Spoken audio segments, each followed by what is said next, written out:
even have any love and control in your own household. You can't even choose whether or not you want to feed yourself. Now, why would we take advice from you? You let society wrangle your power and your control that your forefathers had, that we see so many people say the system was set up to benefit you, and you couldn't even keep your own chicks from operating under the term of being feminists. Similar to single baby mothers. Why would we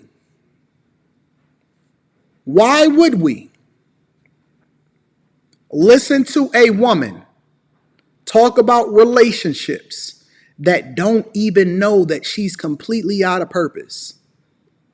Why would we listen to a single baby mother give us advice on how it is that we're supposed to operate within our relationships and how you're supposed to treat a woman when they don't even know that they completely out of their own purpose? Well, let's think about it. So you opened up your legs completely against what it is that we're supposed to be doing as a society. You became the harlot.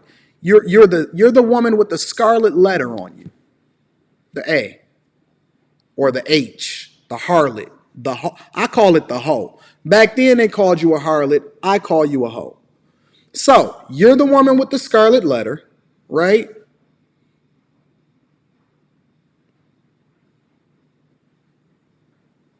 And how did you become the version or the person that we're supposed to seek advice from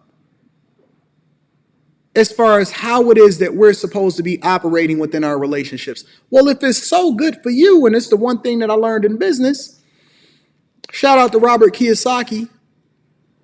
He said, you got to mind your own business. So that would mean that if it's good enough for us, or if it's good enough for the women that you're allegedly coaching, then that means that it's supposed to be working for you. So how come it don't work for you? How come you are not able to get the results of what it is that you're allegedly coaching other women for?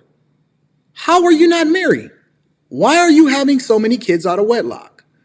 Why? Because you're completely outside of your purpose. And this is just the truth. Listen. The truth don't give a fuck about your feelings. It's not about validating how you feel. It's not about validating where you come from. It's just acknowledging what it is, right? You've been given grace and mercy based off of the environment and the society that men before you built so that you can operate within your femininity and then have the freedom to be able to advocate for whatever it is that you want to advocate for. But let's be very, very clear. You're wrong. You could not be any more wrong. And if you feel like you're right and you feel like you're froggy, I'm going to drop the link in the description so that you can be able to come up here and be able to tell me exactly how it is that I should be seeing things differently. You're wrong. And the beautiful thing about this whole situation and this whole conversation is that if you pay attention to the true nature of a woman, and you compare the women of yesteryear, and I'm not talking about the women of the 80s or the 70s. No, it was just as much hoes as the women of today. Let's be clear. We just got social media to be able to see it more on display, and women is feeling a lot more compelled to show us exactly how much of a hoe that they are, right? If you look at the women of yesteryear, they're no different than the women of today simply because they inherently crave to be submissive. Even the single baby mamas that feel compelled to go against the men and say some of the most egregious things that you've ever seen them say on the internet inherently are looking for a man that they could submit to. Now, it's like warring against the flesh, in that they fight the thing that they know is best for them because they feel like they can have another option. They feel like they can have their cake and eat it too.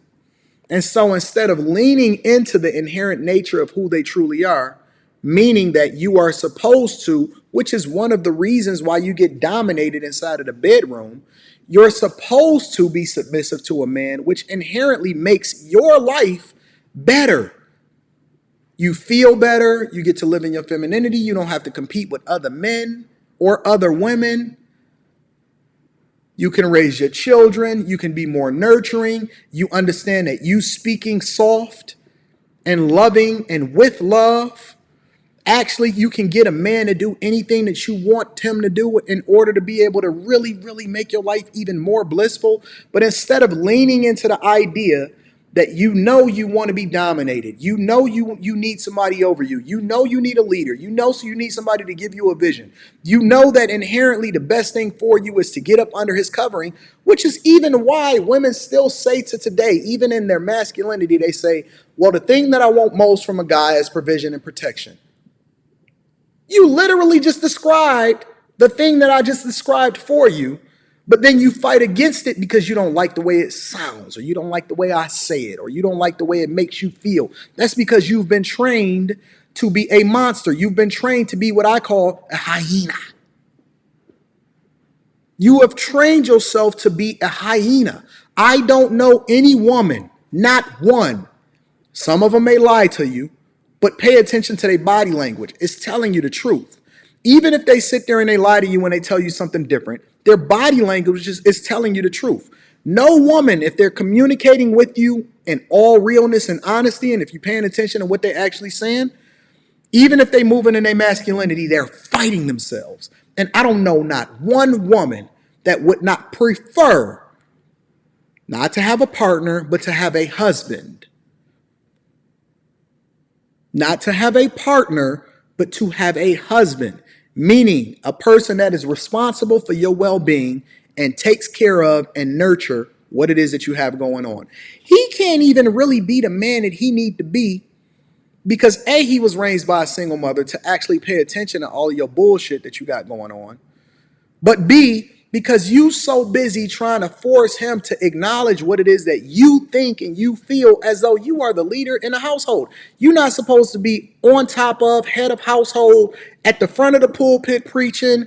You ain't supposed to be telling nobody what to do at no point in time. But now we have people like Kamala Harris going over into Ghana advocating for alphabet community rights when she out of her purpose and she not even supposed to be there in the first place. But you know what's going to happen? People going to support her anyway. Why? Because she's a woman, specifically a black woman. And so you feel some sort of loyalty, some sort of code that you need to be on in order to make sure that you continue to substantiate or make this woman and pedestalize her because A, she's an AKA, or B, because she's a woman, or C, because she's the first black woman to get. Listen, we seen how that worked out with Obama when he became president. He didn't advocate for you. He didn't save you. His whole campaign was raised off of hope. You know what hope is?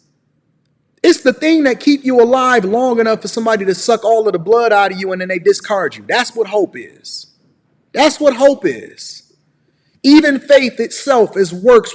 Faith without works is dead. Faith without works is dead. Hope is nothing. It means nothing. The very thing that they ran on and then they re-ran on in order to get you to vote for them, and then they came in and they kicked in the door for the alphabet community in order to shore up their voter base, that's what hope gets you. That's what it gets you. And so y'all lean into stand on code with people that don't have your best interest at heart because you don't truly understand that the nature of who you are is to be submissive.